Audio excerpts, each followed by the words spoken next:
Assalomu alaykum MTS shkol o'quvchilari hamda kanalimiz mushtariylari.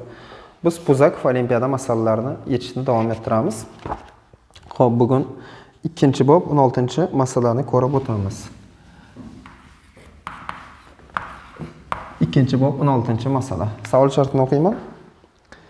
15 gram 1 brom butan yoki butil bromid namunasi ishqorning spirtdagi eritmasidan o'tkazilganda reaksiya unumi berilibdi. Reaksiya unumi 90%. Olingan gaz, ya'ni buten bu, buten 1, kaliy permanganatning suvli eritmasiga yuttirilganda 4,77 gram glikol, ya'ni diol hosil bo'ldi. Reaksiya unumi 60%. Dastlabki namunadagi qo'shimchaning massa o'lchini hisoblang degan savol ekan. Xo'p. Brutto formulalari orqali yozamiz. Juda ahamiyatga ega emas. C4 H9 brom. Kaliy gidroksidning spirtdagi eritmasi bilan reaksiyasi natijasida hosil bo'ladi buten C4H8 buten 1 chiqishi kerak. Xo'p. Kaliy brom bilan bog'lanish natijasida kaliy bromid hamda OH vodorod atomlari bilan bog'lanish natijasida suv hosil bo'ladi. Reaksiya tenglamasi. Xo'p. Buten 1 C4H8 oksidlangan vaqtida reaksiya tenglamasini to'liq yozmadik. Ana bunday oksidlandi degan belgini qo'yamiz.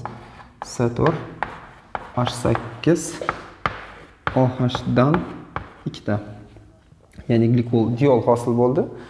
Diolning miqdorini hisoblaydigan bo'lsak, molyar massasini hisoblasak 56 plus 34 90 hamda 4,77. Buni miqdorini hisoblaydigan bo'lsak, Newton 4,77 ni bo'lamiz 90 ga. 90 ga bo'ladigan bo'lsak 4,77 ni bo'lamiz 90 ga. 0,053 mol. Deyarli barcha koeffitsiyentlar organik modda hammasi 1 ga 1 nisbatda ekanligidan bilishimiz mumkinki, reaksiya unumisiz hisoblanganda butil bromidning miqdori ham 0,053 mol. Ikkala unumga bo'ladigan bo'lsak, mayli alohida hisoblaymiz. 0,053 mol. Buni miqdorini hisoblayman. 0,053. Reaksiya unumi 60% edi. Reaksiya unumini yozib qo'yamiz. 0,6 ga teng. 0,6 ga bo'ladigan bo'lsak, bo'lamiz 0,6 ga 0,088 davriy 3 mol ekan.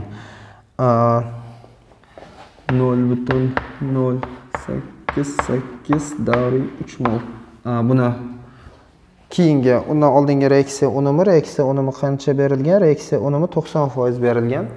Bu reaksiyada bo'ladigan bo'lsak 0,9 ga dastlabki butil bromidning yoki 1 brom butanning miqdori 0,0981 mol deb qarashim mumkin. Hamda uning massasini hisoblaydigan bo'lsak,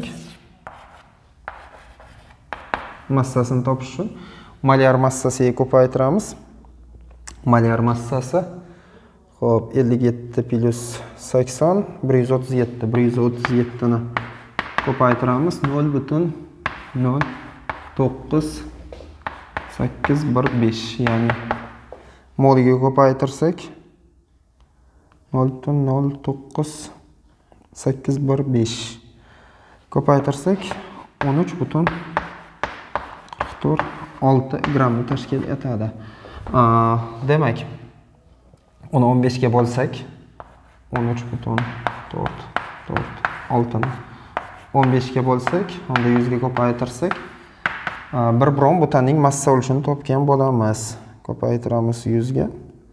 89,64 yoki 89,100 dan 6% tashkil etadi 1 brom butanning massasi. Bizdan qo'shimcha moddaning massa o'lchini so'raganligi sababli 100 dan 89 undan 6 ni ayiradigan bo'lsak 10,4% ekanligini topishimiz mumkin. Xo'p. Bir marta tushuntirish berib o'tamiz. Xo'p. Savol shartida aytilgan 1 brom butan kaliy gidroksidning spirtdagi eritmasiga yuttirilgan paytida alken hosil bo'ldi, ya'ni hosil bo'lgan gaz. Kaliy permanganat eritmasida oksidlandi. Reaksiya tenglamasini to'liq yozmadik. Qisqa ko'rinishda oksidlanish jarayonni o'zida ifodaladik.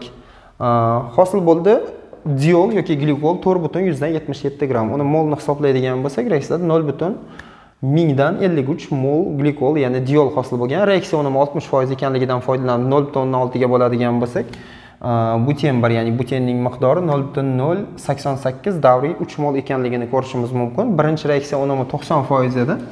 0,088 davriy 3 ni 0,9 ga, ya'ni reaksiya unumiga bo'ladigan bo'lsak, 0,09815 0,09815 mol ekan.